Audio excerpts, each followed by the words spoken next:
मेरा रिश्ता अमन से जैसे ही तय हुआ और मैंने अमन के नाम की अंगूठी पहनी, उसी रात मुझे अमन की कॉल आ गई। मेरी ननद मंगनी की रस्म होते ही मुझे बता चुकी थी कि रात को भाई की कॉल का इंतजार करना। ये सुनकर मेरे दिल की धड़कनें तेज हुई थी। मैंने अपनी ननद को दबे शब्दों में कहा कि हमारे यहाँ शादी से पहले मंगेतर से फोन पर बात करना अच्छा नहीं समझा जाता। दरअसल हमारी फैमिली बहुत ही पुराने ख्याल की थी, लेकिन मेरी ननद ने मेरी एक न सुनी और कहने लगी, भाई का इरादा तो तुम्हें अपने हाथों से अंगूठी पहनाने का था, लेकिन तुम्हारी माँ ने इस बात पर ऐतराज उठाया तो हम लोगों ने कुछ नहीं कहा। अब तो तुमने मेरे भाई के नाम की अंगूठी पहन ली है, इसलिए ज्यादा नखरे मत दिखाओ। मेरी ननद मेरी ही उम्र की थी। वह बहुत ही जल्दी मुझसे घुल मिल भी गई थी। रात को जब मैं कमरे में सोने के लिए लेटी तो मेरे मोबाइल पर एक अननोन नंबर से कॉल आने लगी। नंबर देखकर मेरे दिल की धड़कनें बढ़ गई थी, क्योंकि मेरी ननद मुझे पहले ही कह चुकी थी कि रात को भाई का फोन आएगा और बात कर लेना। मैंने झिझकते झिझकते फोन उठाया। अगली आवाज एक लड़के की थी। वह कहने लगा, मैं अमन बात कर रहा हूँ। अमन का नाम सुनकर ही शर्म से मेरी नजरें झुक गई। रिश्ता ही कुछ ऐसा था। पहले तो उसने मेरा हाल चाल पूछा। मैंने बस जी ठीक हूँ कहकर ही बात को खत्म और छोटा किया था। लेकिन अमन ने फौरन से मुझसे फ्रैंक होने की कोशिश करना शुरू कर दी। कहने लगा, तुम्हारी तस्वीर देख रहा था जो मोबाइल पर मेरी छोटी बहन रुचि ने खींची थी। मंगनी की रस्म पर मेरी ननंद रुचि ढेर सारी तस्वीरें अपने मोबाइल पर खींच कर ले गई थी, और अमन के मुंह से ये सुनकर मैं समझ नहीं पा रही थी कि मुझे उसकी बात का क्या जवाब देना चाहिए। हमारे यहाँ तो लड़के लड़की की दोस्ती को बहुत ही गलत समझा जाता था, और हम अपनी इसी हद में रहते थे और कभी किसी लड़के से फ्रैंक होने की कोशिश नहीं की थी और ना ही कोई दोस्त बनाया था। यहाँ तक कि हम तो अपने कजन्स लड़कों के साथ भी ज्यादा फ्रैंक नहीं होते थे। हमारे ताया चाचा के बेटे या फिर मामा बुआ के बेटे हमसे हद में रहकर ही बात किया करते थे। कभी अपनी हदों को क्रॉस करके आपस में दोस्ती करने की कोशिश नहीं की थी। और ये सच बात है, रिश्तों में अगर पवित्रता बनी रहे तो रिश्ते बहुत ही ज्यादा खूबसूरत लगते हैं। मैंने ऐसे ही माहौल में परवरिश पाई थी और बड़ी हुई थी, लेकिन अमन उससे बिल्कुल उलट था। जो बातें उसने मुझसे की, मेरे कान तक लाल हो गए थे। कहने लगा, तुम्हारी एक तस्वीर को मैंने चूम चूम कर अपने सीने से लगाया है, और ये सुनकर तो मैं पूरी तरह से चटपटा गई। भला ये भी कोई बात बताने वाली है। फिर वह कहने लगा, क्या समस्या थी अगर तुम्हारी माँ मुझे ये मौका देती कि मंगनी की अंगूठी मैं तुम्हें अपने हाथों से पहना देता। कसम से अगर इजाजत मिलती तो अंगूठी पहनाते हुए तुम्हारे खूबसूरत हाथ भी चूम लेता। उसकी बात सुनकर मेरे चेहरे पर पसीना झलकने लगा था, हाथों में नमी उतरने लगी थी। ऐसी बातें तो मैं ख्यालों में भी नहीं सोच सकती थी। मैंने कहा, बात सुने। मैं उससे कुछ कहना चाहती थी कि वो मुझसे इस टाइप की बातें ना करे। मेरे यूं कहने पर वह कहने लगा, हाँ कहो ना, क्या कहना चाहती हो? तुम्हारी बातें सुनने के लिए ही तो तुम्हें कॉल की है। मेरा दिल कर रहा है कि मेरी जान बोलती रहे और मैं अपनी जान को सुनता रहूं। और उसकी यही बातें सुनकर मेरा दिल धड़क उठा, और मुझे ऐसा लगा जैसे कि मेरा दिल मेरी पसलियों को तोड़कर मेरे सीने से बाहर आ जाएगा। सिर्फ 2 मिनट की बात पर ही उसने सारे शर्म के पर्दे हटाने शुरू कर दिए। मैंने हड़बड़ाकर जल्दी से फोन बंद कर दिया था। दिसंबर के सर्द मौसम में भी मैं 2 मिनट में ही पसीने से भीग चुकी थी। दोबारा फोन की घंटी ने मुझे बुरी तरह चौंका दिया, लेकिन इस बार मैंने फोन नहीं उठाया, बल्कि एक मैसेज किया कि मुझे नींद आ रही है, मैं आपसे फिर कभी बात कर लूंगी। अभी मैसेज किए हुए मुझे 1 ही मिनट हुआ था कि फौरन रिप्लाई आया कि मेरी नींदें उड़ाकर तुम कैसे सो सकती हो। आज तो रात भर मैं तुम्हें सोने नहीं दूंगा, उसकी बातें ऐसी थी कि मैं समझ नहीं पा रही थी कि मुझे क्या करना चाहिए। अभी तक मेरे घर वालों को ये बात नहीं पता थी कि मैं अमन से बात कर रही हूँ। मैंने अपना फोन स्विच ऑफ कर दिया। मैं नहीं जानती थी कि मंगनी के बाद मंगेतर ऐसी बातें करते हैं। मैंने सोचा था बस हाल चाल ही पूछेगा, लेकिन अमन ने तो पहले ही कॉल में मेरे होश उड़ा के रख दिए थे। नींद तो खैर रात भर मुझे भी नहीं आई। उसकी बातें ही कुछ ऐसी थी। 6 महीने के बाद हमारी शादी तय हुई थी और मैं नहीं चाहती थी कि इन 6 महीनों में मैं अमन की इस टाइप की बातें और सुनूं, क्योंकि मैं अपने घर की औरतों से सुन रखा था कि शादी से पहले अगर मंगेतर आपस में बातचीत करना शुरू कर देते हैं तो रिश्ते का जो चार्म होता है वह खत्म हो जाता है। शादी से पहले मंगेतर अगर मिलना शुरू कर दे तो ये रिश्ते लिमिट क्रॉस कर जाते हैं और शादी से पहले ही उनके बीच शारीरिक संबंध भी बन जाते हैं और ऐसे रिश्ते ज्यादा परवान नहीं चढ़ते और शादी होने से पहले ही ये रिश्ते टूट जाते हैं। मैं भी नहीं चाहती थी कि शादी से पहले अमन से बात करूं और उससे मेल मिलाप बढ़ाऊं। अभी वह सिर्फ फोन पर बात कर रहा है, कल को वो मुझसे मिलने के लिए भी कहेगा। और जब लड़का लड़की आपस में मिलते हैं और जब उनका रिश्ता भी मंगेतर वाला हो तो वह सब कुछ हो जाता है जो नहीं होना चाहिए। मैं अभी बैठी यही सब सोच रही थी कि अमन अभी मेरे लिए बिल्कुल अनजान है। अभी हमारी मंगनी को एक ही दिन हुआ है, उसके बावजूद भी वह मुझसे ऐसी बातें करता है जो मुझे सही नहीं लगी। अगली रात उसका फोन फिर से आ गया। मैं सोच चुकी थी कि इस बार उसे साफ मना कर दूंगी कि हमारे यहाँ ये सब अच्छा नहीं समझा जाता, लेकिन वह मेरी बात सुनता ही कब था। मेरी इस बात को भी उसने यूं नजरअंदाज किया जैसे इस बात की उसके नजदीक कोई अहमियत ही नहीं थी। वो तो अपनी बेताबियां बेचैनियां बयान करता रहा और उसकी बातें ऐसी होती कि मेरे कानों से धुआं निकल जाता।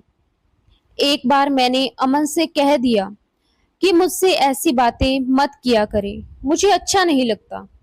वह कहने लगा, तो तुम्हारा क्या ख्याल है? मंगेतर आपसे कैसी बातें करते हैं?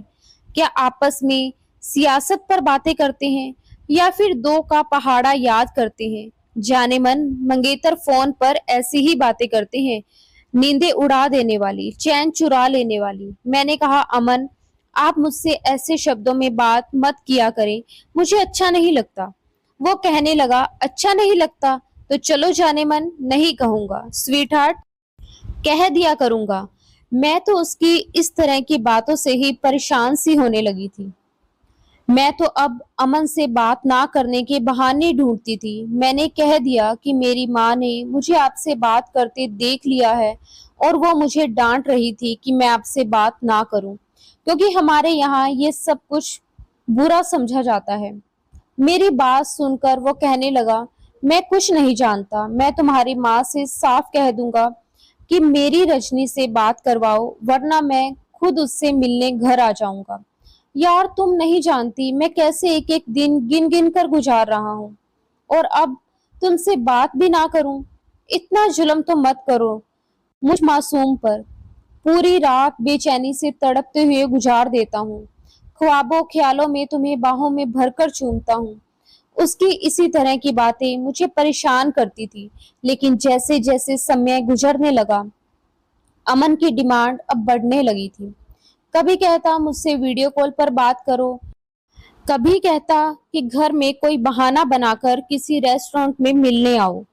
एक बार तो अमन की बात ने मुझे बुरी तरह हिलाकर रख दिया।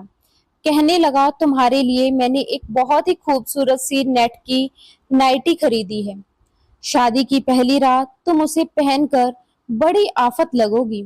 उसकी इस बात ने मेरे दिल की धड़कनों को बेताब कर दिया। मैंने कहा, अमन हर एक चीज की हद होती है। आपके अंदर जरा भी तमीज नहीं है। मैं आपकी मंगेतर हूँ, आपकी बीवी नहीं। आपको मुझसे इस तरह की बात नहीं करनी चाहिए, क्योंकि मंगेतर का रिश्ता कोई इतना गहरा रिश्ता नहीं होता। और फिर ऊपर से आप इस टाइप की बातें करते हैं, शर्म आनी चाहिए आपको। आपके अंदर संस्कार नाम की कोई चीज नहीं है। ये सब कहते हुए मेरे शब्द थोड़े तेज हो गए थे तो अमन को भी गुस्सा आ गया और वो कहने लगा, ये कैसे शब्दों में बात कर रही हो तुम मुझसे? ऐसी भी कौन सी बेशर्मी और बदतमीजी कर दी मैंने तुम्हारे साथ कि तुम मेरी परवरिश पर ही उंगली उठा रही हो?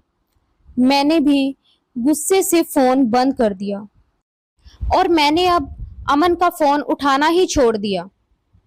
15 दिन हो गए थे मैंने अमन की कॉल रिसीव नहीं की थी और ठीक 15 दिन के बाद मेरी सास हमारे घर आई और कहने लगी कि हमें शादी थोड़ी जल्दी करनी है।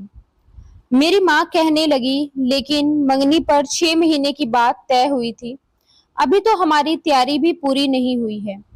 वो कहने लगी, बस कुछ समस्या ऐसी पैदा हो गई है कि हमें शादी 1 महीने के अंदर अंदर चाहिए। ये सुनकर मेरी माँ परेशान हो गई।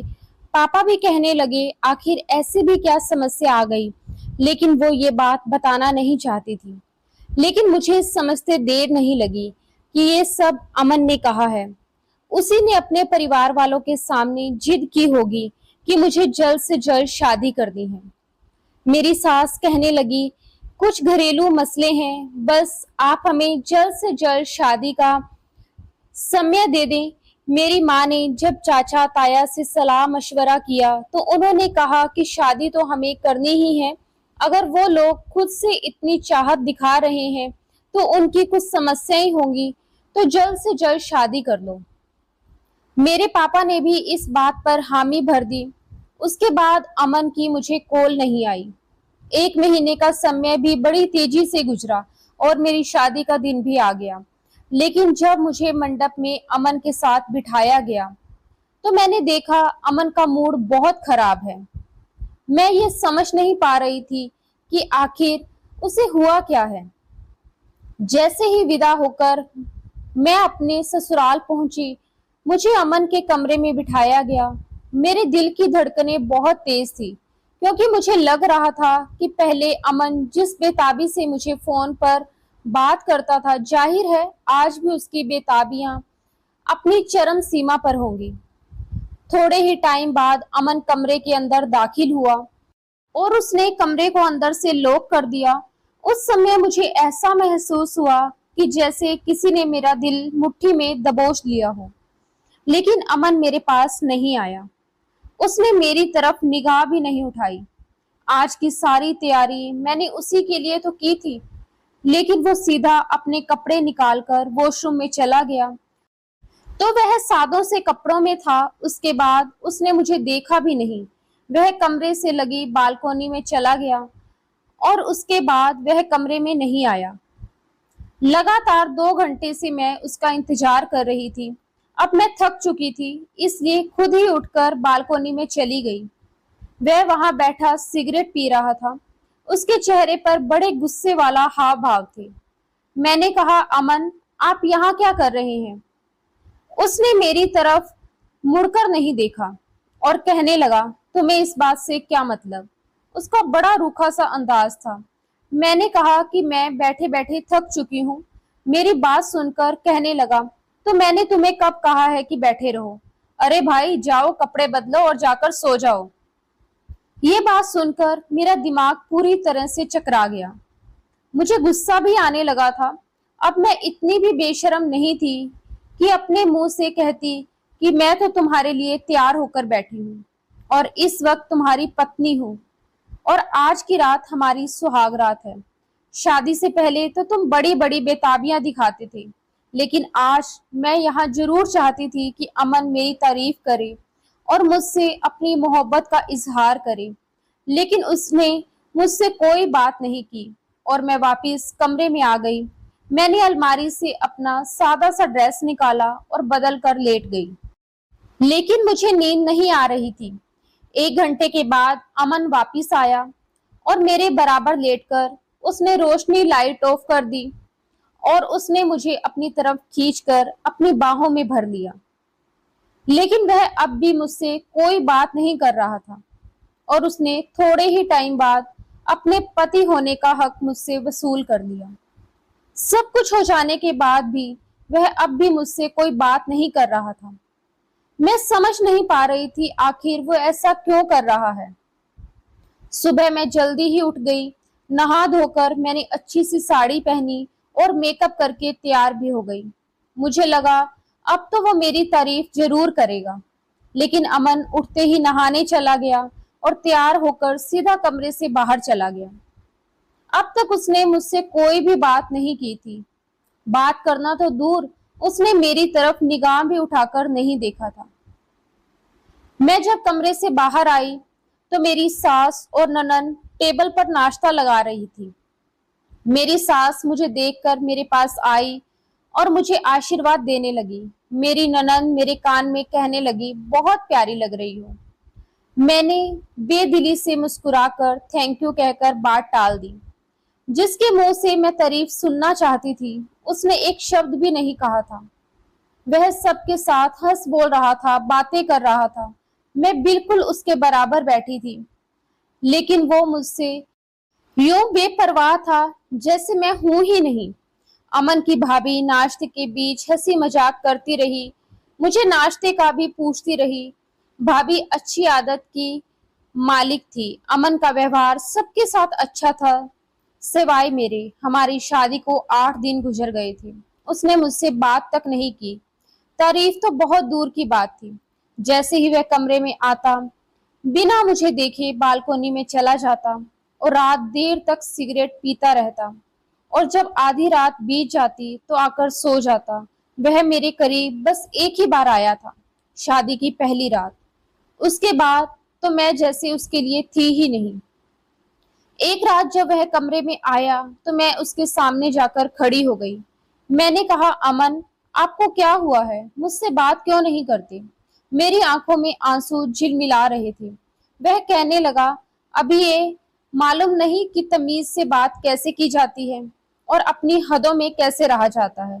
तुम्हें तो ऐसे ही मर्द अच्छे लगते हैं जो अपनी लिमिट में रहकर बात करें, तमीज में रहें। तो मैं वही तमीज और लिमिट सीख रहा हूँ। ये कहकर उसने बड़ी बेदर्दी से मुझे पीछे किया और बालकोनी में चला गया। मैं तो उसे देखकर हक्का बक्का रह गई। फोन पर मेरी की जाने वाली बात का कितना गलत मतलब निकाल लिया था अमन ने। मैंने अपने बहते आंसू पोंछे और बालकोनी में चली गई। वह वही 2 सीटर सोफे पर बैठा सिगरेट पी रहा था। मैं उसके पास जाकर बैठ गई, लेकिन उसके माथे के बल अभी भी वैसे के वैसे ही थे। मुझे नहीं पता था कि मेरी बात पर अमन इस तरह से भी रिएक्शन दिखा सकता है। हालांकि मैं गलत नहीं थी, लेकिन फिर भी मैंने माफी में पहल की। मैंने कहा, अमन, आई एम सॉरी, मुझे आपसे यूं बात नहीं करनी चाहिए थी। मैं अब इस बात को लेकर अपनी शादीशुदा जिंदगी खराब नहीं करना चाहती थी। लेकिन अमन को ना तो मेरे बहते आंसू नजर आ रहे थे और ना ही मेरी माफी स्वीकार थी। जब उसने कोई भी जवाब नहीं दिया तो मैंने उसके कंधे पर सर रख दिया, ढीठ बनकर खुद ही उसके करीब हो गई। लेकिन मैं नहीं जानती थी कि मर्द अगर बात अपनी अना पर ले जाए तो औरत की जरा सी बात पर उसे इतनी कड़ी सजा भी दे सकता है। मैं अपनी जगह सही थी, लेकिन फिर भी माफी मांग चुकी थी। मेरे यूं कंधे पर सर रखने पर अमन ने बुरी तरह मुझे पीछे धकेल दिया और कहने लगा, तुम्हें जरा भी तमीज नहीं है? हम बाहर बालकोनी में बैठे हैं और सामने सब कुछ साफ दिखाई दे रहा है, और तुम यूं बेशर्म की तरह मेरे करीब हो रही हो। वैसे तो तुम बहुत ही शर्मो हया की बातें करती हो, तो तुम्हें इस तरह की बातें शोभा नहीं देती। हाँ, अगर ऐसी बातें मैं करता तो बात समझ आती, क्योंकि मैं बेशर्म और असंस्कारी जो ठहरा। मैं अब सिसकियों से रोने लगी। मैंने कहा, बस भी कर दो अमन, बात को खत्म करो। अमन कहने लगा, खत्म ही तो कर दी है। रजनी, जाओ और जाकर आराम करो। मैंने कहा, आपने मुझे मुंह दिखाई तक नहीं दी। मैं कैसी लगती हूँ कभी नहीं बताया। मैं आपके लिए सस्ती हूँ, संवरती हूँ, और आप एक नजर देखते तक नहीं हो। वो कहने लगा, मेरी तारीफ 3rd क्लास टाइप की होती है, इसलिए रहने ही दो तो ज्यादा अच्छा है। मंगनी का जो टाइम पीरियड होता है उसका एक अपना ही मजा होता है, और मैं उसे दिल से एंजॉय करना चाहता था, लेकिन मुझे नहीं पता था कि मैं बेगैरत और घटिया टाइप का इंसान हूँ। ये तो तुमने मुझे एहसास दिलाया कि ऐसी बातें घटिया और थर्ड क्लास लोग करते हैं।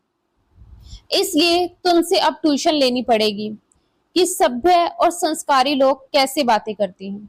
ये कहकर वो उठकर कमरे में चला गया और मैं हक्का बक्का उसे देखने लगी और ये सोचने लगी कि मेरा दोष क्या है, मैं गलत थी या फिर अमन गलत था। लेकिन जो कुछ भी था, मुझसे अमन की ये बेरुखी बर्दाश्त नहीं हो रही थी। बातों बातों में मुझे मालूम हुआ कि मेरी बड़ी जेठानी शादी से पहले मेरे जेठ के साथ बातें करती थी। दोनों मंगनी में ही कई बार रेस्टोरेंट में खाना खा चुके थे। मुलाकातें भी होती थी। अक्सर मेरे जेठ और जेठानी अपनी इन्हीं बातों को याद करके एक दूसरे को ताने भी दिया करते थे। मेरी जेठानी कहती थी कि पहले तो बड़ा कहते थे कि शादी के बाद यहाँ लेकर जाऊंगा, वहां लेकर जाऊंगा, और अब तो तुम्हें मेरी परवाह ही नहीं है। मेरी जेठानी कहती कि मेरी तो किस्मत ही फूट गई है तुम्हारे साथ शादी करके।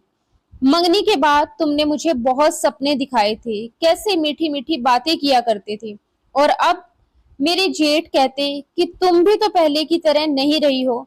वैसे भी मंगनी का नया नया खुमार होता है, इसलिए मैं तुमसे बहुत सारी बातें करता था। मैं समझ गई अमन भी अपने भैया भाभी की यही बातें देखकर काफी इम्प्रेस था, इसलिए ऐसे ही बातें वो मुझसे भी करना चाहता था, जो मेरी नजर में ठीक नहीं थी। लेकिन अब शादी के बाद उनकी बहुत अहमियत थी। हर औरत का हक है कि उसका पति उसकी तारीफ करे, मोहब्बत से बात करे। लेकिन अमन मुझे उस जुर्म की सजा दे रहा था जो मेरे जानने में मैंने किया ही नहीं था। मैं अपनी जगह सही थी। एक बार मैं अपनी जेठानी के साथ बाजार गई। अभी मैं मॉल में शॉपिंग कर ही रही थी कि तभी मेरी नजर अमन पर पड़ी। वो किसी लड़की के साथ हंस हंस कर बातें कर रहा था। काफी एडवांस टाइप की लड़की थी। अमन के हाथ पर हाथ मारकर यूं हंस रही थी जैसे कि आपस में बड़े अच्छे फ्रेंड्स हों। जब मैंने देखा तो मेरा दिल धड़कना भूल गया। जेठानी भी ये देखकर कहने लगी, ये तो होना ही था। मैंने अपनी जेठानी को हैरत से देखा। मैंने कहा, क्या मतलब है भाभी आपका?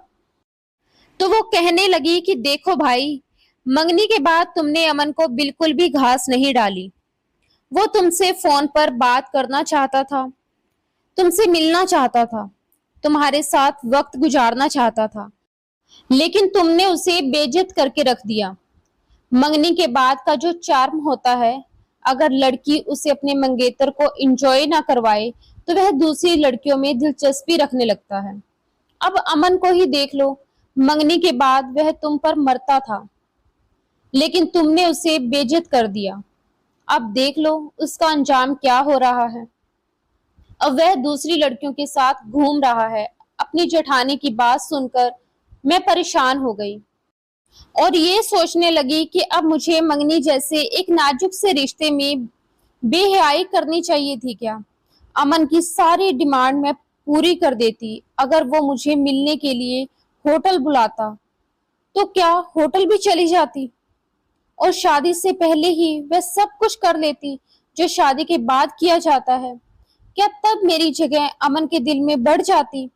मैंने तो हमेशा पवित्रता का पाठ पढ़ा था। मैं रोती हुई वहां से घर वापस चली आई। मैंने सोच लिया था कि आज अमन से फाइनल बात करूंगी। जब वो घर आया तो वो बहुत खुश था। मैंने कहा, किसके साथ घूम रहे थे? मेरी बात पर वह कुछ हैरान हुआ और हंसने लगा और बोला, यूनिवर्सिटी की एक लड़की मिल गई थी, बस उसी से थोड़ी देर एंजॉय कर लिया। अब हम जैसे बदतमीज तो ऐसे ही होते हैं।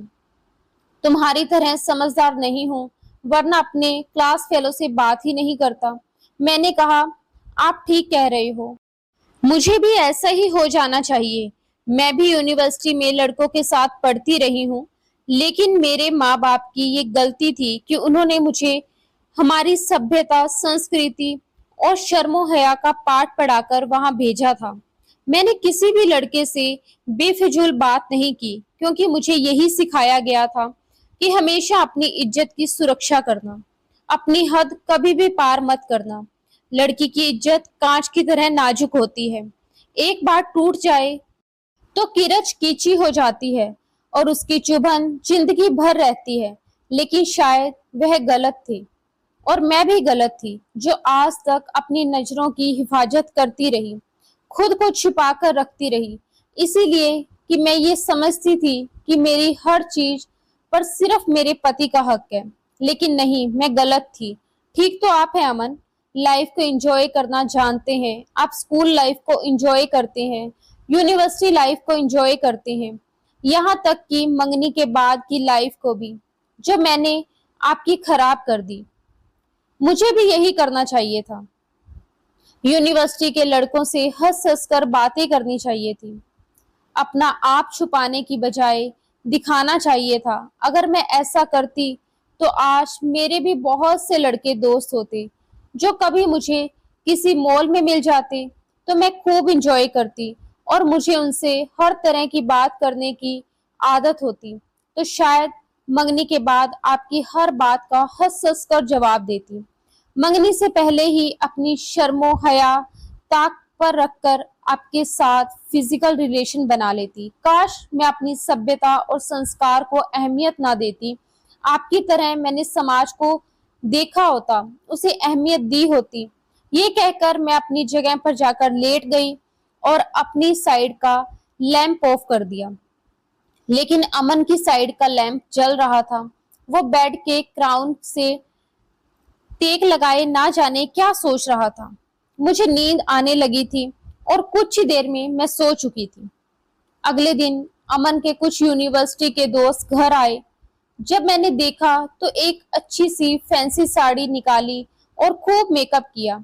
अपने लंबे घने बाल भी खुले छोड़ दिए। साड़ी नेट की थी और ब्लाउज भी स्लीवलेस ही पहना था। खुद को छुपाने की बिल्कुल भी कोशिश नहीं की। बड़े फ्रेंडली अंदाज में मैं ड्राइंग रूम में दाखिल हुई।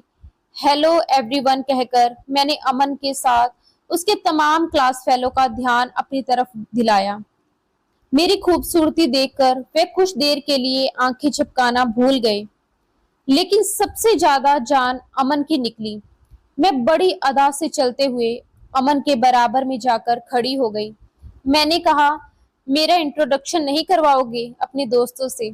अमन को शायद मुझसे ऐसे बोल्ड रवैये की उम्मीद नहीं थी। वो तो ठीक से हैरान भी नहीं हो पाया था। जब मैंने कहा कि चले कोई बात नहीं, मैं खुद ही अपना इंट्रोडक्शन दे देती हूँ, मैंने उसके दोस्तों की तरफ अपना हाथ बढ़ाया। मैंने कहा, मैं अमन की वाइफ हूँ। मेरा ये अंदाज अमन के दोस्तों को भी हैरान कर गया। उन्होंने भी मुझसे हाथ मिलाना शुरू कर दिया और मेरी तारीफें शुरू कर दी। अमन का चेहरा ये सब देखकर गुस्से से लाल हो गया। उसका ये चेहरा देखकर मेरे दिल में ठंडक उतर गई। उसे समझाने के लिए मेरे पास बस यही एक रास्ता बचा था। इतनी ही देर में घर की नौकरानी चाय लेकर आ गई। मैंने चाय भी एक एक को अपने हाथों से दी। उनसे हंस हंस कर बातें भी कर रही थी। अमन बिल्कुल खामोश मुझे गजब नजरों से घूरे जा रहा था। कुछ ही देर में उसके दोस्त मेरी तारीफ करने के बाद वहां से चले गए। जैसे ही वो लोग ड्राइंग रूम से बाहर निकले, अमन ने बड़ी जोर से मेरा हाथ पकड़ा और मुझे खींचते हुए कमरे में ले गया। मैं जानती थी कि उसे गुस्सा किस बात पर आ रहा था। कमरे का दरवाजा उसने बड़ी जोर से बंद किया और मुझे बेड पर जोर से फेंका और कहने लगा, ये क्या बदतमीजी थी जो तुमने की है? तुम्हें क्या जरूरत थी उनके सामने इस तरह के कपड़े पहन के आने की और इतना ज्यादा फ्रैंक होने की? वो एक से बढ़कर एक बदतमीज टाइप के लोग हैं। खबरदार जो आगे से उनके सामने यूं तैयार होकर आई। मैं बेड से खड़ी होकर उसके सामने आ गई। मैंने कहा, क्यों ना तैयार होकर उनके सामने जाऊं? मुझे भी तो मेरी लाइफ एंजॉय करनी चाहिए। मुझे बहुत अच्छा लगा। काफी दिन से तारीफ सुनने को नहीं मिली थी। आज तुम्हारे दोस्तों ने मेरी बहुत तारीफ की है। यह सब सुनने के बाद अमन का गुस्से से बुरा हाल हो गया और फिर वह जोर से चिल्लाता हुआ बोला, पत्नी हो तुम मेरी, और अब इस घर की इज्जत भी। अगर दोबारा उन्होंने तुम्हें नजर भर के भी देखा तो जान ले लूंगा उनकी। बहुत शौक है तुम्हें तैयार होने का, तो मेरे लिए हुआ करो, समझी? खबरदार जो किसी गैर के सामने यूं तैयार होकर गई। मैंने कहा, आपके लिए? आपके लिए क्यों अमन? आपके नजदीक मुझसे ज्यादा आपकी क्लास फेलो अहमियत रखती है। मैं नहीं। मेरी बात सुनकर वो कुछ शर्मिंदा सा हुआ और कहने लगा, बस मुझे तुम्हारी वो बात बुरी लग गई। आई एम सॉरी, लेकिन प्लीज मुझे तुम जैसी हो वैसी ही अच्छी लगती हो और ऐसे ही रहा करो। मुझे तुम्हारी बात अब समझ आ गई, लेकिन बस भाई भाभी को मैंने उनकी मंगनी के समय ऐसे ही फोन पर बातें करते हुए और रेस्टोरेंट में मिलते हुए देखा था, इसीलिए मुझे भी ऐसा शौक होने लगा था कि जब मेरी मंगनी होगी तो मैं भी ऐसा ही करूंगा। लेकिन तुमने बात यहीं तक पहुंची थी कि बाहर से लड़ने झगड़ने की आवाजें आने लगी। मेरी जेठानी के वही रोज के ताने शुरू हो चुके थे कि शादी से पहले तो तुम बहुत मोहब्बत जताते थे, अब वो तुम्हारी मोहब्बत कहाँ चली गई? पहले मेरे लिए जितना बेचैन रहते थे, अब उतना मेरे लिए बेचैन क्यों नहीं रहते? उधर मेरे जेठ कह रहे थे कि वक्त के साथ साथ सब कुछ बदल जाता है। शादी के बाद मर्द के ऊपर जिम्मेदारियां बढ़ जाती हैं। 2 बच्चे हैं, हमारी शादी को 5 साल गुजर चुके हैं। मैं तुम्हारे ये चोचले बर्दाश्त नहीं कर सकता। मेरी जेठानी कहने लगी, तुमने भी तो शादी के बाद मुझे वो मोहब्बत दी ही नहीं जो मंगनी के बाद किया करते थे। वो कहने लगे, शादी से पहले सब कर चुका था, इसलिए शादी के बाद तुम्हारे अंदर मुझे कुछ नया नजर ही नहीं आया। सब कुछ तो शादी से पहले ही हो चुका था। अब ये फिजूल की बहस छोड़ो। लेकिन मेरी जेठानी तो लड़ाई झगड़ा किए जा रही थी और मैं अपने कमरे में उन दोनों की आवाज सुन रही थी और अमन को देखे जा रही थी, जो शर्मिंदा सा मेरे सामने खड़ा था। कहने लगा, तुम बिल्कुल ठीक थी। कुछ चीजें अपने समय पर ही अच्छी लगती हैं। अगर हम भी शादी से पहले एक दूसरे को हद से ज्यादा जान लेते, हद से ज्यादा करीब हो जाते, तो शायद अब हमारे पास करने के लिए कुछ भी नहीं होता। भगवान ने रिश्तों में पवित्रता रखी है और वो रहनी चाहिए, ये अच्छी बात है। अमन ने मुझे अपनी बाहों के घेरे में लेते हुए मेरी तारीफ की और कहा कि मैं बहुत खुशनसीब हूँ कि मुझे बहुत अच्छी पत्नी मिली है, किसी कमल के फूल की तरह, जिसके चारों तरफ भले गंदगी फैली हो लेकिन वह खुद को गंदगी नहीं लगने देती। अमन की बाहों में समाते हुए मेरे दिल में एक सुकून सा उतर गया कि सही समय पर मैंने सही फैसला किया और इसके बदले मुझे आज एक सुकून और प्यार भरी जिंदगी मिल रही है। दोस्तों, आज की हमारी ये कहानी आपको कैसी लगी जरूर बताना। पसंद आई हो तो प्लीज लाइक करना। रोज एक नई कहानी सुनने के लिए हमारे चैनल को सब्सक्राइब कर लेना। मिलते हैं दोस्तों अगली किसी नई कहानी के साथ। धन्यवाद दोस्तों, राधे राधे।